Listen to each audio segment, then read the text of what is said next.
자, 지금 여러분들 앞에는 시놀로지 나스가 두 대가 있죠. 하나는 베테우스가 실제 사용하고 있는 DS220J 모델이고요. 그리고 이 제품은 DS923 플러스 모델입니다. 개인용으로는 꽤나 고급 모델인데요. 지금 화면에 보는 시놀로지 나스 대표 포럼 카페라고 있는데, 여기에 회원분 중 한 분께서 이런 보급형 모델 하나로 유튜브를 찍는 걸 보고 이렇게 좋은 모델을 아무런 대가 없이 그냥 무상 대여를 해 주셨어요. 여기에 하드디스크 2장까지 포함해서요. 주식회사 CE테크 서비스의 오퍼캡틴 대표님, 정말 감사합니다. 제가 CE테크 서비스에 관한 링크는 영상 하단 설명란에 달아놨거든요. 나스 판매뿐 아니라 구축이나 원격 지원 이런 것까지 다 해주신다고 하십니다. 다시 한번 감사의 말씀을 드리고요.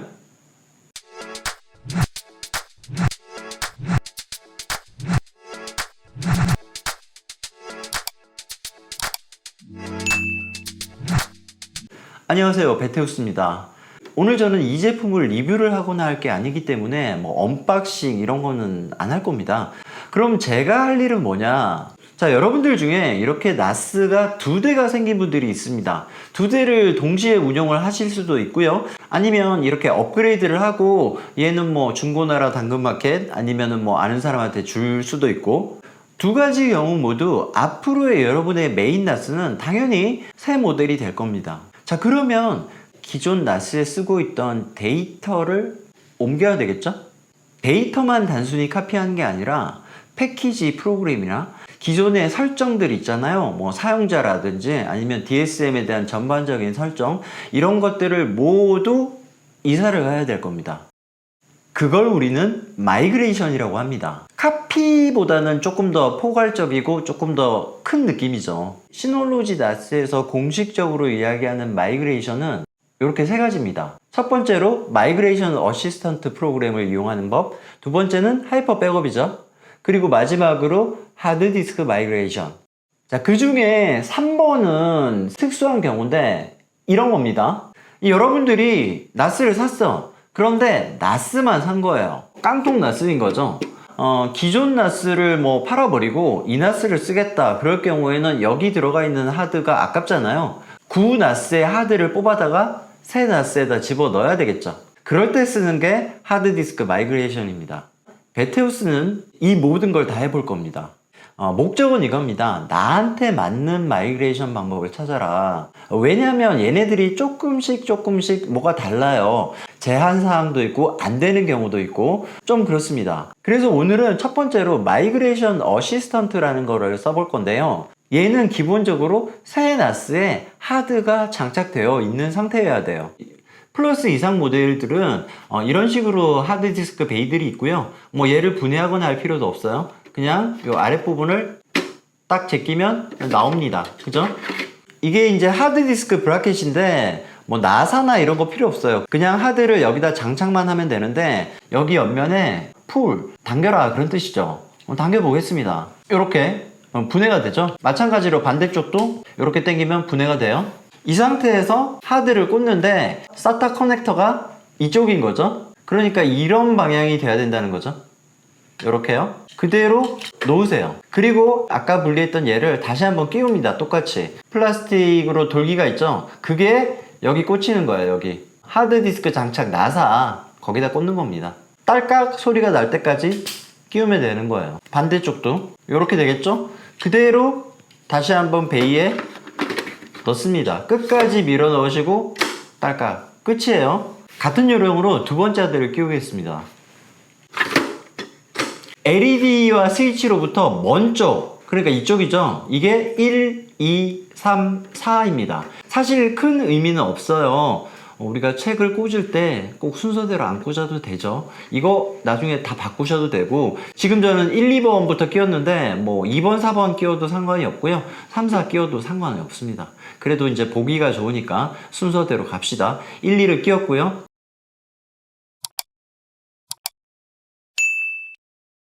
자, 그런데 중요한 걸 하나 빼먹었습니다. 여러분들이 어떤 방식의 마이그레이션을 선택을 하시던, 아니 마이그레이션과 상관없이 이 친구에 대한 백업이 되어 있어야 됩니다. 백업은 항상 유지되어 있는 상태여야 하는 거예요.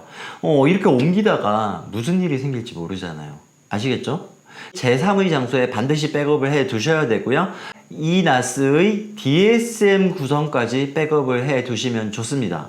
하이퍼 백업을 쓰실 때는 사실은 DSM 백업은 필요가 없는데 그 이외의 경우는 DSM 구성까지 반드시 백업을 해 두세요. 쓸 일이 생깁니다.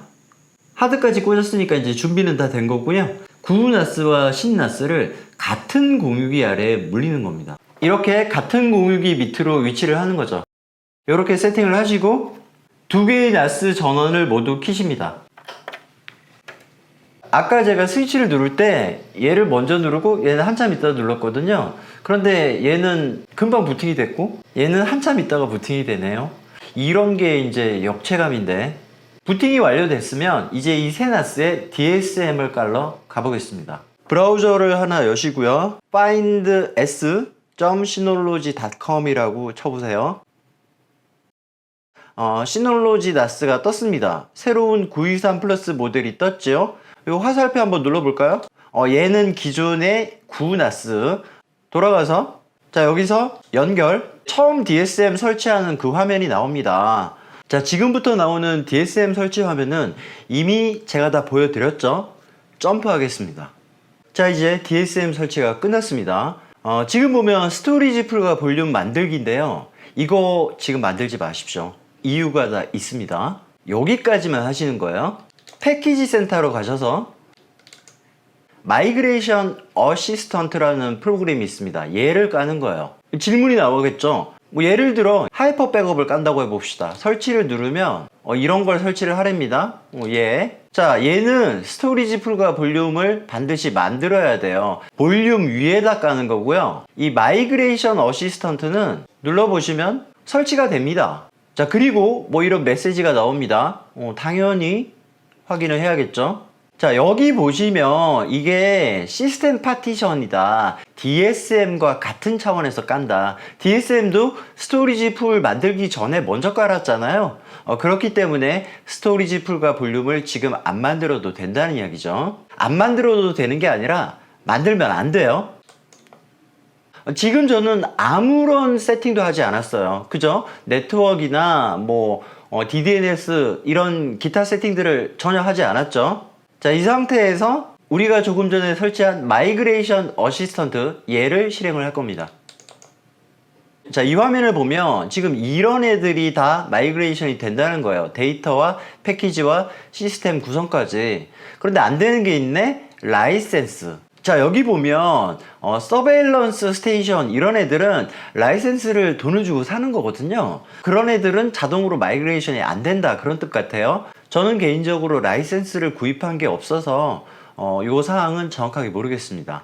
새로 사야 될 수도 있고 그러면 좀 이상한데, 그죠? 아무튼 자, 이 화면이 나왔습니다. 원본 장치, 즉 구나스죠. 구나스의 IP. 지금 우리는 내부망이니까 내부 IP를 넣으면 될 것 같아요. 사용자 이름은 역시 구나스의 관리자 계정이죠. 다음. 이게 뭐지? 지금 좀 난감합니다. 갑자기 이런 게 떴어요. 안 된답니다. 뭐지? 제 모델이 뭐 안 된다네요. 읽어볼까요? 범주일은 아니고요. 그러면 범주인가요? 여기 20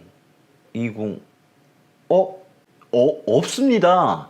없네요. DS20J 모델이 없습니다. 923 플러스는 여기 있는데 이 말은 너무 당황해가지고 지금. 자, 여기 보면 뭐 다른 J 모델들도 마찬가지인 것 같아요. J 모델은 마이그레이션 어시스턴트로는 마이그레이션을 할 수가 없네요. 되게 당황스럽네. 이게 황당하네. 자, 오늘의 영상은 실패입니다. 어떡하죠? 자, 여기서 포기할 베테우스가 아니죠. 다음 시간에 다른 모델을 가지고 다시 한번 마이그레이션 어시스턴트를 사용하는 마이그레이션을 보여드리겠습니다. 영상 하나로 끝내고 싶었는데 돌발 변수가 좀 생겼네요.